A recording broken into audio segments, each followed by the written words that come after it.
or stroke, stroke, tap, tap, tap, tap into it. And once you start to ride it, kind of let go and feel for it. And if it's running, and if you feel that you're getting a good one, you got to remember they're moving fast. So even though it feels like you're in it, there's going to be a point where it starts to pull back.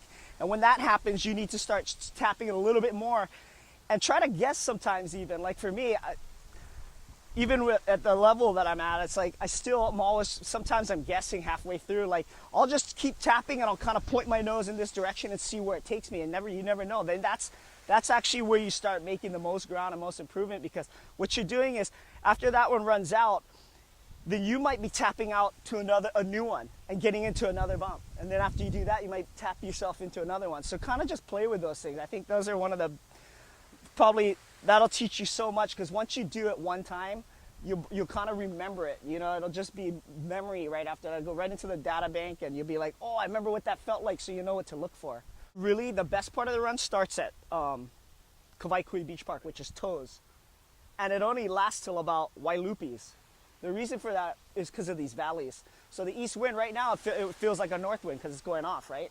But what it's doing is it's coming over all these mountain valleys and it comes rushing through and it shoots out. And that's why right here we have this part that just kind of takes you straight out.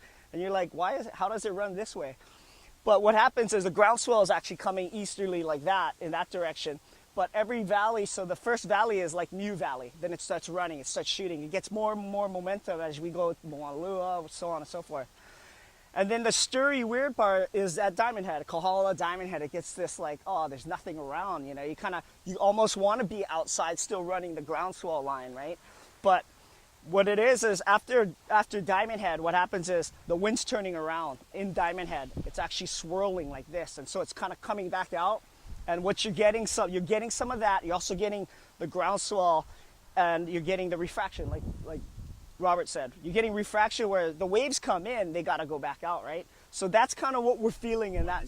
Unless you're in front, unless you're the pace setter, then so be it. You're on your own, right? Figuring it out. Otherwise, what I do is I always gauge. So if I'm making ground on someone that took an outside line, I prefer inside lines, only because I try to run the reefs and the waves and all those other things.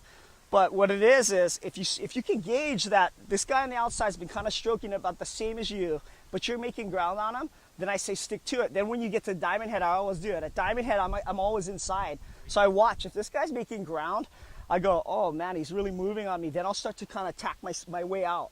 But by Lighthouse, everybody familiar with Lighthouses is? So by Lighthouse, it's an interesting thing, because now the wind's going almost directly offshore, and the guys that took that way outside line sometimes, and that could be like 10 yards. If they have 10, even 20 yards, by the time you get to Kaimana, if you're on the inside, they still have to make up all that ground, and they got to make it up into the wind, which is really hard, especially with no rudders or fixed fin boards. It's even more difficult for them because they're really steering and they're dragging their tail to get it to turn into it, and then they're paddling on one side, and they're hurting. So sometimes I like to just go ahead and put my head down and paddle my hardest about that point. And at that point too, when you're on the inside, when swells go like this, when they're breaking like this, you can actually run the spines right behind. I mean, right as the wave is breaking, what you might want to do, what I tend to do, and I use this trick at Portlock and everywhere else where you get close to the coast, is when waves come in like this, when it kind of comes in like this, if you run right here, there's this little weird bump that pulls the wave right over the spine of it, and it just shoots you off this way.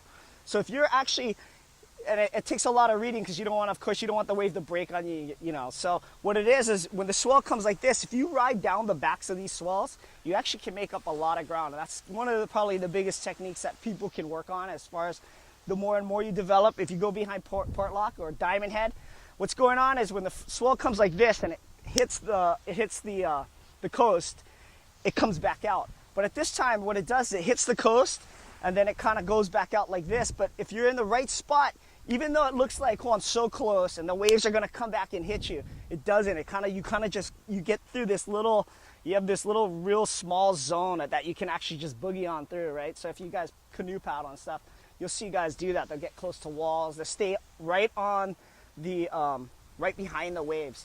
And so another good thing to do is, once you hit Diamond Head, if you want to come in a little bit, what I'm always looking for after around Black Point is I start to look at where the furthest wave I start to watch consistently where the furthest wave is at Lighthouse, and I aim for that, and I kind of come right around it and stay inside of it and stay right on top of it, and just keep doing that, because after Lighthouse you have Sleepy Hollow, Suicides, and so on. So I'm doing the same thing. You got to start to look for all these little spots, because those are the things that get your time faster.